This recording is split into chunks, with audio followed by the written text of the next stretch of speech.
I feel like my whole creator journey has been through all these trials of dealing with perfectionism, getting past resistance, and the dreaded writer's block. But I guess I'm doing something right because this year has been the most I've ever wrote, produced, and uploaded videos, and I found some things in my process that have really stood up to the test. So in this video, I'll go over the streamline on how I keep a log of my thoughts, how I translate them into ideas, and finally how I prepare to bring those ideas to life. Let's get into it. The best ideas and topics are the ones that we already have a natural interest in or that's relevant to us in our day-to-day life. And the best way to analyze that to me is through journaling. I've talked about journaling on this channel in the past, and happy to report I still journal very often, almost daily sometimes. And today we are cracking open a new notebook, so very fitting. It is integral to have a place where you can be unfiltered and dump all of your thoughts in a place where you don't feel like it has to be perfect. I like to take a stream of consciousness approach, especially if I'm stumped on something. I'll sit down first thing in the morning and just start writing, not really caring about punctuation or structure, and almost never crossing out or backspacing if you're typing. Essentially, this is a brain dump. The most important thing when it comes to journaling this way is that it needs to be unfiltered. I think naturally we filter out what we're saying because we're scared that somebody will read it, but taking an unfiltered approach is how you get the good stuff. It's not meant to be published, it's not even meant to be good, but rather a collection of thoughts where you can ruminate and reflect on afterwards. Sometimes it's just best to get it all out. And when you do this often enough, you can always revisit it and you will have a whole compost heap of ideas in your journal. Next step for me is the extraction process. Honestly, these are so cute. I love these cue cards. Honestly, I was never a cue card girl until recently. Sticky notes are just so easy, you know what I mean? So we got both and they are matching unintentionally, which I love. So we got our red marker. Okay, so once I have some brain dump entries, I also will research during that time. And once I do that, I will go through the material and pick out things that interest me the most or that I can use for inspiration. Also, it's great to look over your journal entries in retrospect because you can see from a more zoomed out perspective on the things that are truly relevant to you. When I'm putting together ideas for a project, a lot of the time I feel like I only have pieces of a puzzle. So I'll use sticky notes to either write individual ideas on, or I'll move pieces of a story around until it makes sense. And I do this for a lot of things. I do it for brainstorming, outlines, scheduling, all that stuff. I prefer to do it this way just because it's easy to move it around, it's tangible. I'm a visual person, so there's only so much that you can keep in your head before you want to see it in front of you. And it allows me to experiment with different structures before committing to something. Once I have an idea of what the project is looking like, I sit down to write.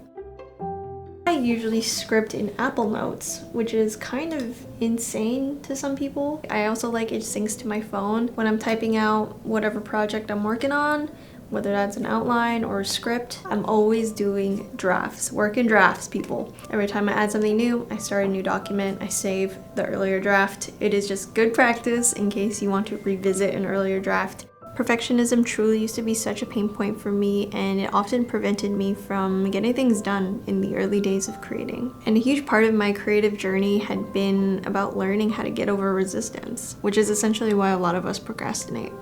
I noticed that a big point of friction for me is when I go to write my first page of a script. But most of the time when I am avoiding starting something, it's because my expectations are way too high. I'm expecting my first draft to be perfectly written or perfectly convey all my ideas, which is almost never the case. Don't do that to yourself. There's a quote that goes, the first draft is seeing what you're trying to say, and the second draft is a rewrite. But reframing it in this way relieves the pressure, making it easier to get into a flow state. And honestly, by the time I'm ready to move on, I've done like several drafts, and it will probably still continue to change throughout the filming process and even throughout the editing process. I always say it's not done until it's up, so be patient with this part. It is a delicate process, but it'll be worth it.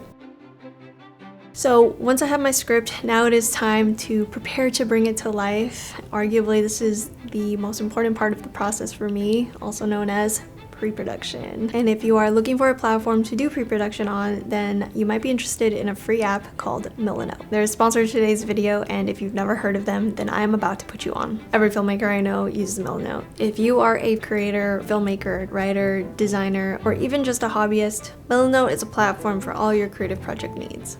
Whether it's mood boards, beat sheets, project overviews, or shot lists, Milanote makes it easy so you can have everything in one place. I love my storyboards, and it's actually very easy to do them in Milanote. Whether I'm using references from my favorite movies or drawing them out by hand. They don't have to be pretty, just functional.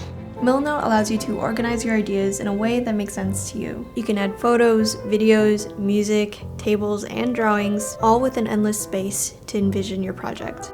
This is my main project board, and you can see over here, these are my subboards. I'll give you a little tour. This is my mood board that I used for my first episode of the vlog. I used a template to start out with. It kind of helps you get an idea of what the video will look like, the overall vibe and aesthetic that I'm going for. And they have hundreds of templates to get you started, ranging from film, marketing, and DIY. You can do a storyboard here, this kind of style. You can do a mood board, advertising, say if you want to do a pitch deck, you can do it on here as well. If you have a project that you need an overview, ooh, I love this one. This is great. One thing I love about Milanote is that it is incredibly easy to use and highly customizable. Whether you are just brainstorming or leading up to a project, you can send invite links to your boards to make it easier for others to view and collaborate. And the best part is Milanote is free to use with no time limit. You can check them out and sign up using the link in my description. And thank you again to Milanote for sponsoring this video.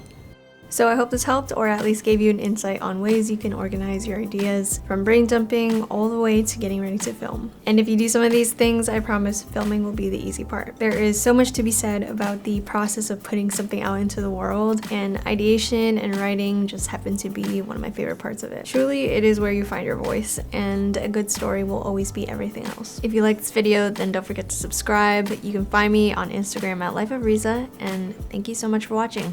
I'll see ya in the next one.